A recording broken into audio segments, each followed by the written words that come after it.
Je me nomme Laure de Berny.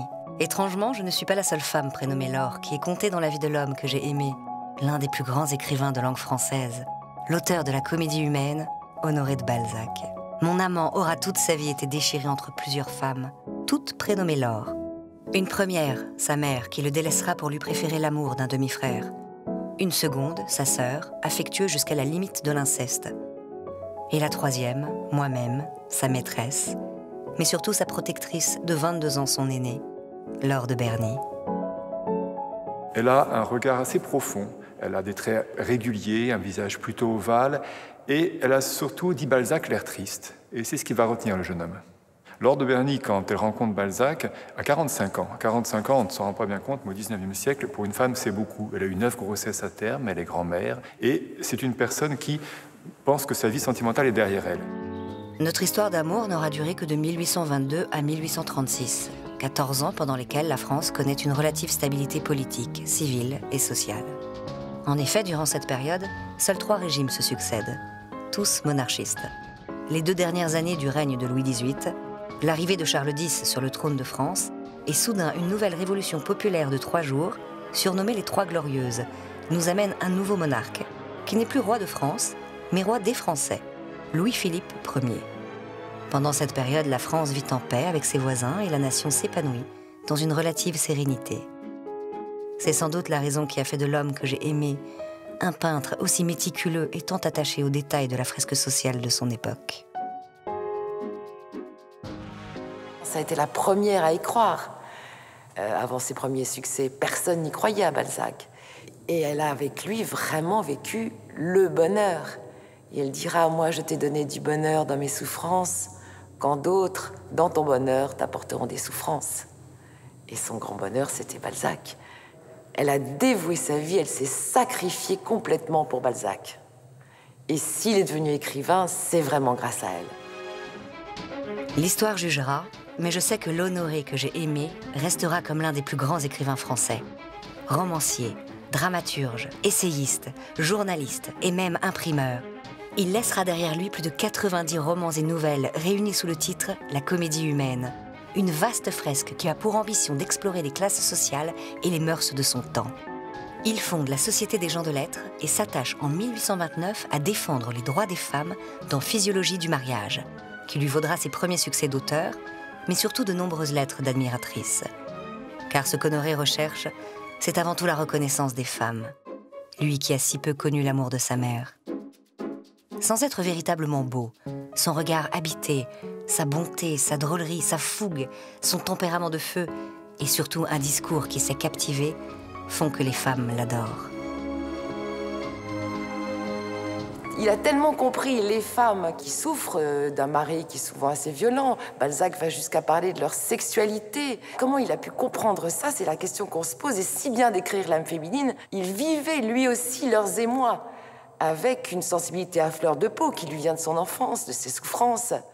Les grandes lignes de l'œuvre littéraire de Balzac ont été très influencées par les relations avec sa mère, qui se caractérise par la carence, par le rejet tout le long de son existence. Ce manque lui a permis de créer, puisqu'il a fallu le compenser. Elle va lui apporter tout l'amour du monde et elle va faire l'écrivain, puisque finalement, c'est cette femme merveilleuse qui va lui permettre de parler de lui, de parler de ses angoisses, de parler de sa famille, ses rapports avec sa mère, avec sa sœur. Toute sa vie a été une lutte contre la dépression.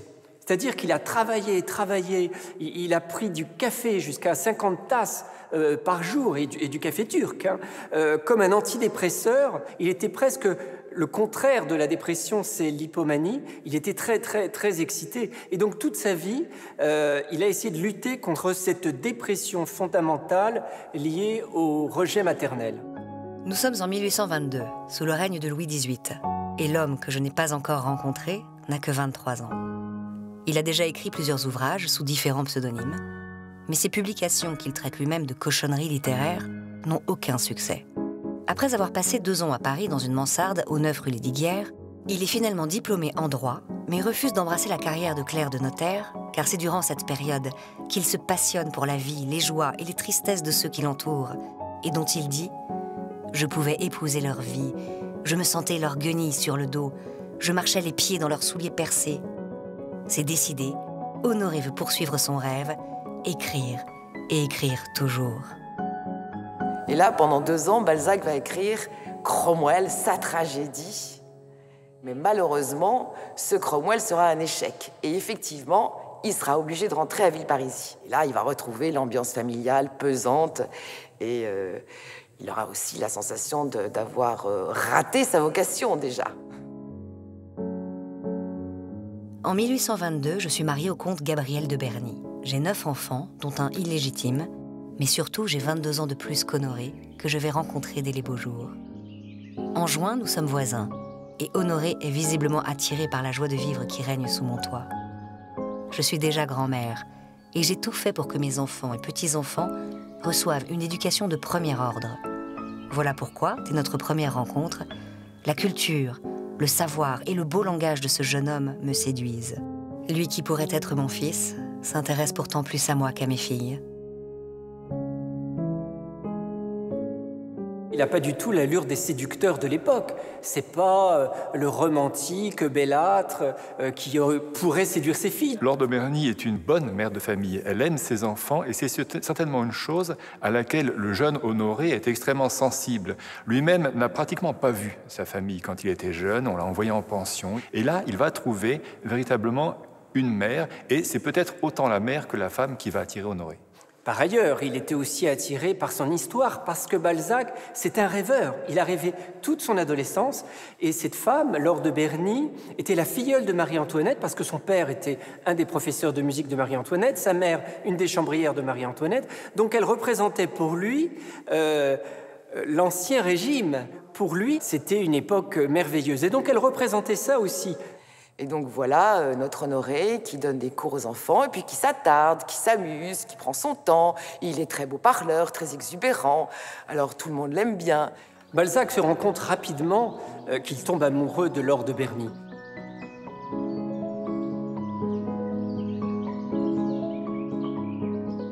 Elle, quand elle prend conscience de ça, au début, elle n'y croit pas. Elle est méfiante parce que c'est pas du tout habituel. Comme elle commence à être un peu séduite par lui, elle se dit, bon, ben, je vais le prendre comme gendre. Et donc, elle lui propose sa fille. Et Madame Balzac est ravie. Elle dit à son fils, mais reste, passe du temps chez eux. C'est très bien parce qu'il faut bien dire que Madame Balzac est une bourgeoise et que pour elle, le comte représente une certaine noblesse. Donc, elle est très flattée que son fils soit là.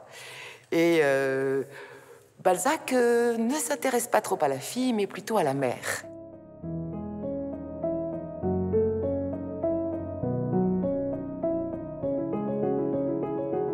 J'ai ressenti très tôt que le jeune Honoré éprouve ardemment le désir de me posséder. Pour ne pas chavirer sous ses assauts, je m'astreins à ne le voir qu'en présence de mes enfants, mais j'avoue que je m'imagine volontiers succomber à ses avances. Hélas, mon âge, les conventions sociales et les réactions futures de mes enfants m'interdisent de me laisser aller. Elle résiste parce qu'elle n'y croit pas. C'est pas une sainte Nitouche. Au bout de quelques années de mariage, avec Gabriel de Berny, elle l'a trompé avec un homme avec qui elle a eu une histoire d'amour sur plusieurs années, qui est d'ailleurs peut-être le père de l'une de ses filles. Donc, c'est pas le côté adultère qui la dérange, mais c'est beaucoup plus que ça. C'est incroyable qu'un homme de 20 ans de moins qu'elle s'intéresse à elle. Elle n'y croit pas, elle croit rêver. Elle lui dit même, écoutez, renoncez à me parler d'amour ou je vous ferme ma porte. Et là, Balzac lui répond un ultimatum, mais je vais m'exiler. Et là, ça s'arrête là pour l'instant. Et puis, elle doit bien se rendre compte qu'il est sincère.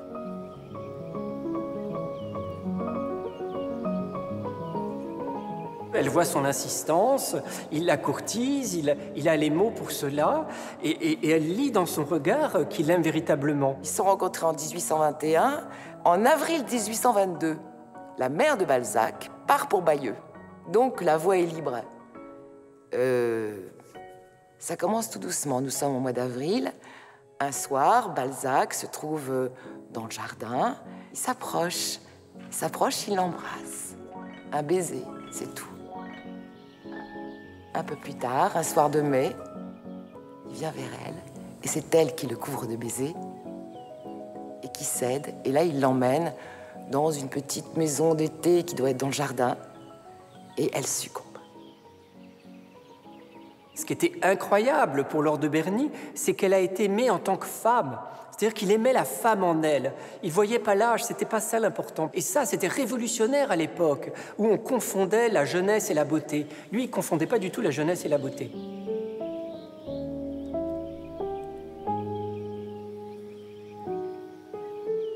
Alors, quelles sont les réactions de l'entourage de Balzac devant cette idylle?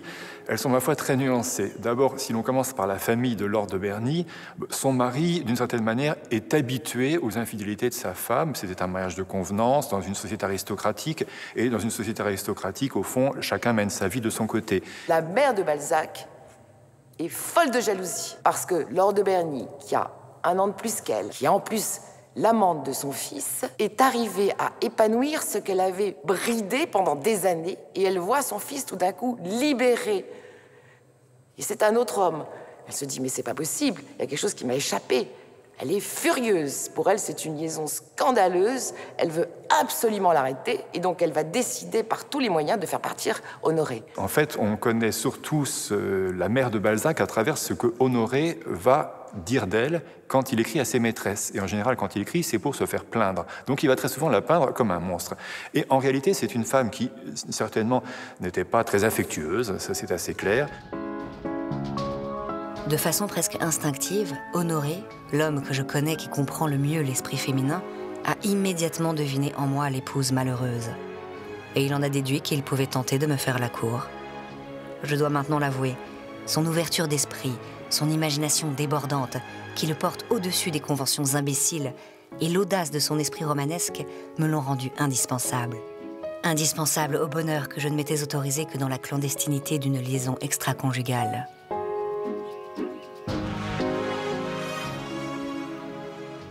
Elle va être son égérie. D'ailleurs, c'est lui qui, la première fois, a utilisé le mot égérie dans le sens qu'on lui connaît actuellement. Une égérie, c'est une nymphe, mais l'utilisation du terme d'égérie comme inspiratrice est de la plume de Balzac.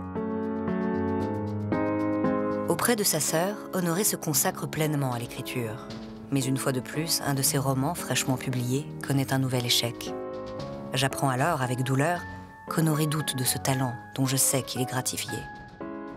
Mon amour tout neuf pour M. de Balzac me pousse alors à demander à mon mari de retrouver mon libre arbitre. Contre toute attente, il me l'accorde. Et malgré l'animosité de sa mère et le désaccord de mes filles, le bonheur de retrouver Honoré de retour de Bayeux est total. Nos retrouvailles sont brûlantes.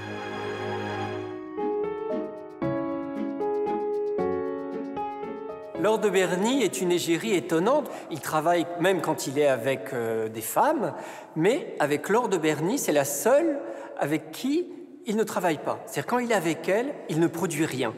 C'est plutôt étonnant, mais ça montre bien que c'est une femme avec laquelle il se laisse vraiment aller. Il n'a pas besoin de lutter comme ça contre la dépression, puisqu'il est avec elle. Vous savez, ce travail permanent, c'est pour pas déprimer. Et quand il est avec elle, il est vraiment bien. Il a un sentiment de plénitude. Laure va lui apporter une base psychologique, une solidité affective qui est extrêmement importante pour ce jeune homme. Et surtout, elle va être un spectateur systématiquement enthousiaste. Elle va lui dire « Travaille, tout ce que tu fais, c'est bien, tout ce qui vient de toi ne peut qu'être bon ». Et Balzac va être énormément stimulé. En réalité, c'est là où Madame de Berny intervient véritablement. Elle va lui donner cette confiance en lui qui lui manquait. Elle va aussi lui faire part de son expérience, elle va lui faire part de sa subtilité, de son analyse, elle va lui faire part aussi de ses capacités d'écriture, parce que quand on regarde les premières lettres d'Honoré et les lettres de Madame de Berny, mais c'est Madame de Berny qui écrit mieux.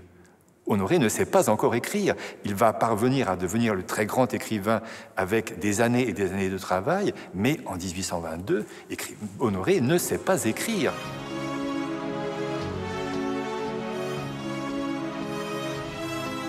Alors, grâce à un héritage, la famille de Balzac s'installe à Paris, mais Balzac décide d'être indépendant de ses parents et il loue un appartement rue Tournon. Et Laure de Berny, elle, va venir le voir régulièrement tout en gardant un pied à Villeparisis. Et donc, c'est le moment où elle va vivre vraiment une passion totale, alors qu'elle était assez maternelle au début. Là, c'est vraiment une femme amoureuse. Cela, on le sait grâce aux quelques lettres qui ont survécu et au brouillon que Balzac a conservé. Donc Laure vient régulièrement et elle vient en amoureuse. Elle vient en disant « Voilà, j'ai besoin de toi, je t'aime, je veux te voir, je veux être dans tes bras ». Et elle va en même temps continuer, pendant qu'elle est là, à travailler avec Balzac, à lui relire ses manuscrits, à le pousser vers le haut. Et c'est là où elle joue vraiment son rôle de muse à part entière. Le but de sa vie, s'il a tant travaillé, c'est pour être aimé.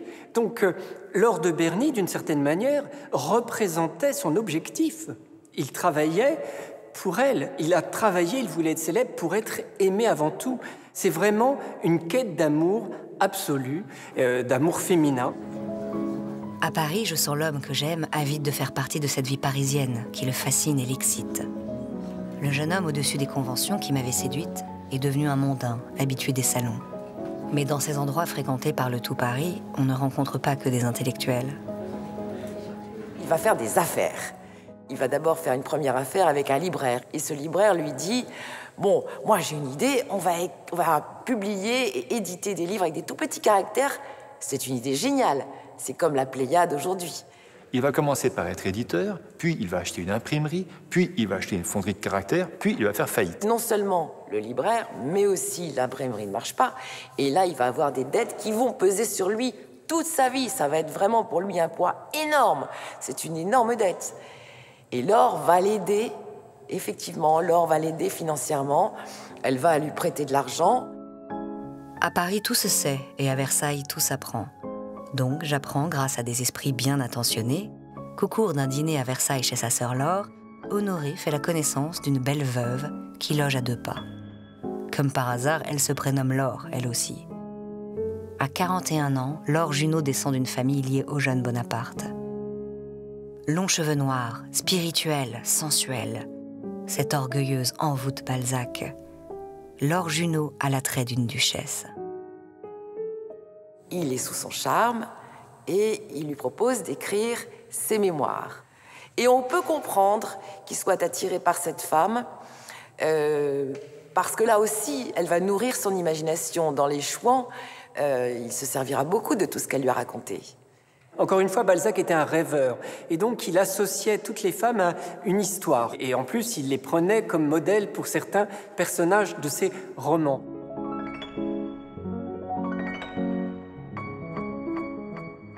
Toutes les femmes qu'il a aimées s'appelaient Laure. Il y a eu aussi Laure Junot, qu'il a beaucoup aimée. Laure, c'était le prénom de sa mère, c'était aussi le prénom de sa sœur. Laure, c'était d'abord le manque. Il a manqué d'amour, et cet amour était représenté par Laure. N'écoutant que son désir, Honoré poursuit son aventure avec Laure Junot, qu'il introduit dans le salon de Juliette Récamier. Il frétille comme un petit garçon dans un magasin de jouets. Il s'attelle alors à l'écriture de la physiologie du mariage. Mais Laure Junot finit par savoir qu'il entretient une liaison avec moi et lui ferme sa porte. Balzac écrit Physiologie du mariage par un célibataire, qui est un texte plutôt un essai. Il va dire des choses d'une profondeur inouïe et surtout étonnamment revendicatrice. Nous sommes au début du 19e siècle et Balzac va par exemple donner des conseils aux maris. Il va leur dire « Ne commencez pas le mariage par un viol ». Alors, quand on repense à la situation de la jeune femme au XIXe siècle, quel est son destin dans les bonnes familles? Eh bien, jusqu'à 15 ou 16 ans, on la laisse dans une école de couvent dans laquelle elle apprend des choses absolument fondamentales, comme égrener quelques notes sur une harpe, laver une aquarelle. À 15 ou 16 ans, hop, les familles reprennent la jeune fille, la mettent dans les salons, et là, les célibataires viennent faire leurs courses. Ah, la petite en rose, là, c'est quelle famille? Ah, c'est combien 35 000 livres de rente, c'est exactement ce qu'il me faut. On fait danser 1 ou 2 valses, et puis le lendemain, on envoie le notaire pour conclure le mariage. Résultat, la jeune fille se retrouve dans le lit de quelqu'un beaucoup plus vieux qu'elle ne connaît pas, qui la viole, qui lui fait 1 ou 2 enfants, et puis après, qui s'en va parce qu'il n'a rien à faire avec une jeune fille qui n'a rien dans la tête. Et c'est cette situation que Balzac va dénoncer, et il va proposer des mesures. Donc ne commencez pas le mariage par un viol, il va proposer le mariage à l'essai, c'est-à-dire qu'il va considérer que le sacro-saint pucelage, au fond, n'est pas si important que ça, et que la jeune femme devrait commencer par tester son mari dans un lit pour voir s'il y a une entente physique possible au long du mariage. Au début 1830, impensable ailleurs, c'est le seul à dire ça. Il se sert de toutes les confidences que lui racontent les femmes qu'il aime, c'est-à-dire ses sœurs, dont il a constaté d'abord un échec total dans leur vie conjugale, sa mère aussi, Laure de Berny aussi. Autour de lui, finalement, les femmes échouent toutes. Balzac va absorber tout cela et va ensuite le réinjecter dans un premier temps dans la physiologie du mariage, puis dans d'autres romans, et les femmes de toute l'Europe vont se dire « Enfin un homme qui nous comprend ». Il a très bien compris qu'il toucherait les femmes en leur parlant d'elles, de leur vie privée, des petits drames qu'elles vivent. Et c'est pour ça que Physiologie du mariage a eu un succès fou, le premier grand succès pour Balzac, parce que les femmes se sont senties comprises, reconnues dans ce qu'elles vivaient. Dans l'architecture de la comédie humaine, qui, il faut le rappeler, n'est pas simplement un ensemble de romans, mais est un projet beaucoup plus ambitieux consistant à proposer une classification des espèces sociales, la physiologie du mariage, c'est vraiment l'introduction. C'est ce qui va donner les principes très généraux de l'analyse de la société. Donc là, Balzac, dès le début, va dire « Attention, dans la société, il y a les hommes, il y a les femmes, ça n'a rien à voir. La femme n'est pas l'équivalent de l'homme d'un point de vue social. » Dès lors qu'Honoré comprend qu'il pourra atteindre la gloire par les femmes, je sais au fond de moi que je ne pourrai le garder pour moi seul. La physiologie du mariage est un ouvrage dont on parle et qui fait de lui un homme public. Je n'ai donc plus qu'à jouer de l'avantage qui me reste sur les autres femmes, protéger financièrement l'homme que j'aime, le conseiller, corriger ses manuscrits, l'admirer plus que tout, et surtout le mettre en garde vis-à-vis des admiratrices intéressées et futiles. Du point de vue de Laure de Berny, cette affaire est une affaire extraordinaire parce que les lettres encore le montrent. Elle va véritablement vivre une aventure sentimentale absolument exceptionnelle.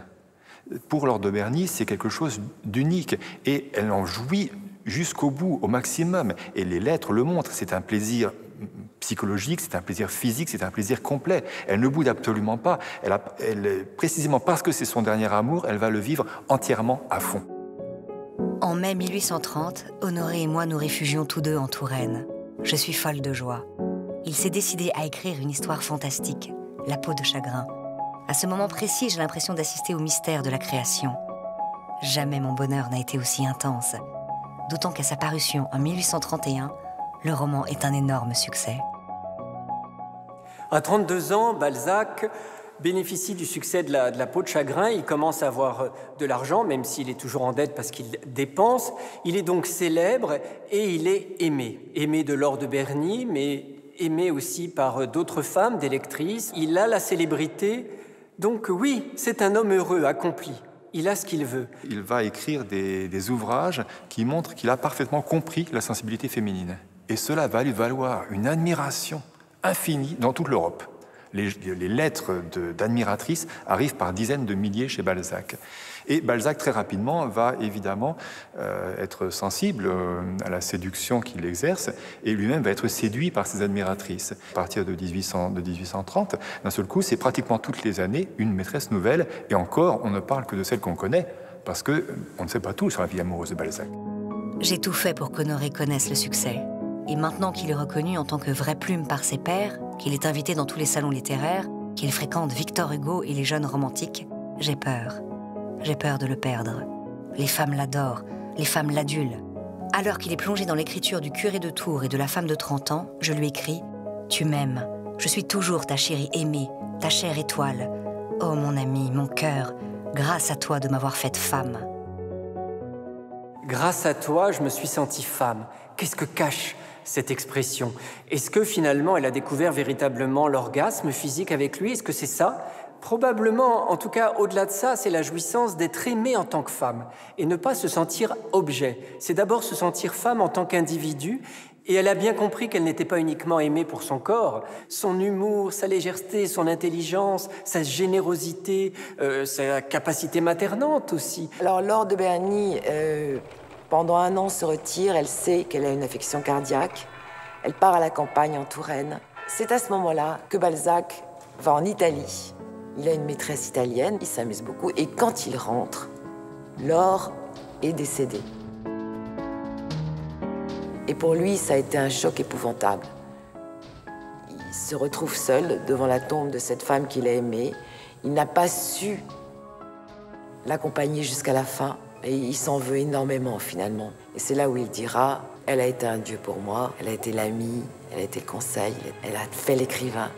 Si je vis, c'est pour elle, elle était tout pour moi. » Je meurs sans probablement rien regretter des moments vécus auprès de celui que j'ai aimé. Sans lui, je n'aurais sûrement connu qu'une vie médiocre et sans passion. Ainsi donc, j'ai aimé cet homme. J'ai souffert aussi beaucoup, car comme tout génie, Honoré de Balzac, l'auteur de la Comédie humaine, s'est passionné avant tout pour lui-même. Mais je suis fière, fière d'avoir cru en lui, fière d'avoir pu l'aider, fière d'avoir été pour lui une inspiratrice, une égérie, son égérie.